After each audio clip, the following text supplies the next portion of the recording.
What is going on, everyone? My name is Northy, and today I have the Round 9 review for the Teamcoach 2023 season. Obviously, this was the first one back in a good while, so do not expect anything crazy from me. However, there are some cool things that I am going to point out in this week's review. Yeah, lots of really... I had a look beforehand, and I like doing so at the moment, just having a look where I could have improved and, you know, making purchases here and there to improve my teams, as I will let you guys know in just a sec. But I am super keen to show off this week because it went okay, but there's a few small things here and there that I found really funny. So I'm going to have a look at the star powers first. Now, few things that I probably should have changed up. Dacos, Oliver, absolutely fine picks. Charlie Cameron, usually okay, but only the 36 points from him. No goals does not help, especially when he's averaging 3. Chera, I honestly don't know why I kept him in there. If I'm being honest, I probably should have switched up to either Raul or Anderson, even though Anderson probably wasn't the better choice here. Matt Raul ended up having 142. Definitely should have picked a Suns player as they were up against West Coast. So realistically, Young Guns could have improved because I just needed to make a better choice in the moment compared to the game. And you can see here lots of interesting choices here. Tom Green, who a lot of people would have picked, only had 81. Hayden Young, who's usually old reliable for me. He ended up being old reliable and getting 108. So disappointing I didn't pick him up. Jeremy Cameron ended up being the worst performer of the two between Hawkins and Cameron. I believe Hawkins is in the sharpshooters. No, Hawkins only had 62 points. No, Cameron ended up playing better, just because I remember Hawkins having a much better start to the game than Cameron did, and obviously Richmond toppling them would have made it a very, very interesting choice. But Jeremy Cameron, not the best game that we could have possibly seen. Doherty would have been the better choice. I did choose Doherty in the ultra side of things, so at least there's that. But overall, lots of choices could have been made in a much better light. But you can see Dacos was a fine pick. Oliver was a fine pick. These two I have no problems with. It's these ones that let us down, unfortunately. We checked the ladder, and look who it is. When I saw that, I smiled, man. I'm like, it's just convenient that the first time back, the first time I ever look back and get consistent with this stuff again, hi, Northy's back. I love this. I believe I first saw him last year, and he ended up winning. He ended up winning the week, which is hilarious. I love it. I can't remember who runs it. Someone last year mentioned that they ran it, but I like that it's there. And number 1 as well is always pretty good. It's not me, so I will be expecting a prize card in my mail. If it doesn't show up, then clearly my identity has been stolen, and this is a disgrace. But hi, Northy. Congrats on your week, mate. Clearly did very well. But this is what we had for our Ultra side of things. Now, only the 2 here, which I have finally decided to fix up. I will let you guys know in a second exactly what I mean by that. But we had Jaden Short, who actually wasn't a bad pick. Obviously, Clayton Oliver being the best, but Short, 113 points, double that up. I will take that every day of the week. That is a really, really good performance. Then we had Noah Anderson, who I thought was going to be really good. Really should have been, but it ended up being Raul, who was the best midfielder in the Gold Coast Suns play there. And only the 80 points, double that up, gives us 160. It's not the worst, but it's definitely not the best result we could have gotten. Then obviously we kept Charlie Cameron. Ben King decided to have a really good performance. Probably should have picked up Ben King and put him in there as well. But, I mean, could you really trust having, the 3 different Gold Coast players in a Ultra team? That doesn't sound very smart to me, and I wouldn't imagine many people did so. But you can see here, we ended up having Hayden Young. He ended up being the best young gun player there. And then we go to Epic as well, and we had the best Sam Doherty in the Silver Epic side of things. Again, no double points there, which is really annoying, the fact that this could have been a really good week if we had just gotten some double points players to play well. We ended up being 189, 654 points. I don't see a high Northy in here, but I do see a Bomber Jason, which is Jason Collectibles, if you are unaware of that one. But not the greatest rankings, we'll be completely honest, but I'm not too stressed with the rankings. Honestly, it could be a lot worse. We go to top team now. We can see here, the top team is pretty similar to how the previous Silver Star Powers team looks.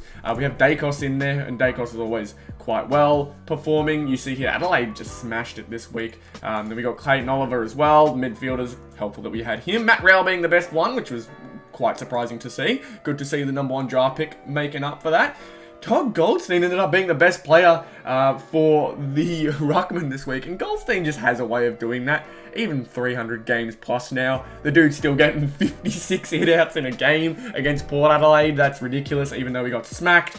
least he got 56 hitouts. I don't know. We shouldn't have to rely on old man Goldstein that much. It's honestly scary. But the week that I mentioned that the big men that used to dominate last year were starting to fall off, Darcy and Witts both outperformed Tim English. Yeah, goes to show you can't talk too soon, I guess. Witts with 48, Darcy with 44. Rowan Marshall ended up being the second best performer with 49 hitouts. Not all too, dominant on the ball, but lots of hitouts helps out, and I'm pretty sure there'd have to be a goal in there somewhere, maybe a few tackles or whatnot, but Rowan Marshall is a very valuable player for the Saints, although they did not come out with the win, unfortunately, for them. And then the forward line, Jeremy Cameron probably letting us down the most. Errol Goulden, at the moment, seems like the safest pick. I'm going to switch up to him now, because he's one of those forward players. Same goes with Jack Zeeble, who just gets their hands on the ball a lot more. Obviously, with games like top 4, where there's less variables, you want to be able to have the best picks all the time, which means that when a forward pops off, usually it's best to have them. If you have them, it's set up for a good week. But if you want to be safe, if you are aiming for a season prize, which I wouldn't, from experience, do not go for season prizes. They are hard to get. Errol Goulden is a very safe pick, 100 points on average, which is really, really good. But again, if you were to miss out on, say, a Joe Danaher performance like this, where he has 6 goals, 9 marks, you would kind of regret not picking him, but it's helpful when he's having 150 point performances. That makes things a lot easier for myself to pick up this card and chuck him in. But obviously this week, considering that Jeremy Cameron didn't have the greatest week, we had 415 points in total, with the least amount of points to make it being 486. So still a fair bit off. It's in the mid 160s. But we go over to top 18. Top 18 is where we start to see things get a little better. If you know more about the Teamcoach season, and if you know more about the Teamcoach stats and scores and how they work, this is where consistency probably pays off the most. You'll see here, though, the midfields, we had 2 high performers in Clayton Oliver and Sam Walsh put into the lineup. We go down Laird with only the 101, which could have been worse. It could have been a lot better because I think he got subbed out eventually. But you can see there, 3 marks, 9 tackles. At least he managed to get some points on the board. He may have to get switched out, which is crazy to think. But I'm going to keep Tom Green in just another week, considering I'm seeing 116 average. Tom Green, I feel like we can risk another week with him. And we've already seen Noah Anderson, and we've also seen the Ruckman for the week as well. We know how Tim English performed. So midfield, it could have been worse, could have been better. Really, there's a little bit of both sides to it. But we go to the back line here. A lot of interesting performances. Dawson being a really nice pickup. He has been phenomenal so far this season. Same with Dacos, and Doherty also with a great performance. You can see Sicily in there as well. Whitfield is starting to catch my eye a bit. Starting to perform at a high level a lot more often. And you can see here, I think he was top last week, and now he's got 105 this week. So 2 good performances. May switch out with Will Day, although I'm not convinced just yet between these two, because they did have some below average performances from what we expected, especially Sinclair off of an All-Australian season. Considering they're now so good, they're now sitting 5th, I think, on the ladder. The Saints, I'm surprised that Sinclair is still dropping so many low point performances, but it is what it is. It's kind of to be expected. But then we go over here. Jack Zeeble, again, I will mention it every week that I see it. Why is he a forward? Man should not be a forward. Thankfully, we did put Errol Goulden in this week, and he ended up having 153 points, as we mentioned before. Degoe we took out. The week we took him out, he got 120. I'm so annoyed by that. I believe we took him out for Gawn. I believe we put Gawn in and took out Degoe because he'd had a few meh performances. Kerno may have to get the boot. I'm not sure just yet. I'm still kind of umming and ahhing about it. Degoe should be one of those people that I can switch in and out, but the forward line can be really tough to guess, man. It's really tough. Players like Shea Bolton could potentially have incredible weeks where he gets 30 plus disposals. Degoe's very similar in that sense. Then you got these small forwards who can bag a bunch of goals and then get pushed up into the midfield. And then obviously a big key forwards who can kick bags on bags of goals.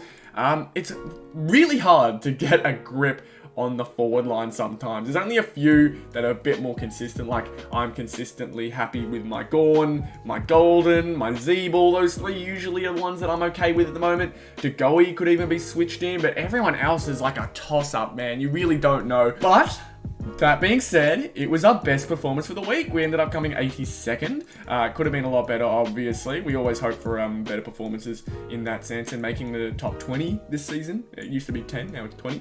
But only 1737 when the minimum you needed was 1832 to make it. So just under 100 points more, and we would have made it up there. I don't think the Degoe switch up would have fixed that up. I'm trying to think. A few midfield changes maybe, but sometimes it's just the way it goes. We do have all the players, so there's really no other way to say we just didn't get the right players this week, which is fine. I'm not too stressed. Again, I'm just hopeful that we can manage to pick out the right players next week and find some cards coming our way, some prize cards in the next week. But it's been a very, very interesting one, man. Yeah, lots of interesting picks here. I didn't do tips this week, so I won't go through them. I won't waste your time with that, because otherwise it will just be me going, who would I think I would have picked? But other than that, it's been a really, really good one. Hopefully, next week we see those prize cards coming through. Congratulations to Hi, Northy.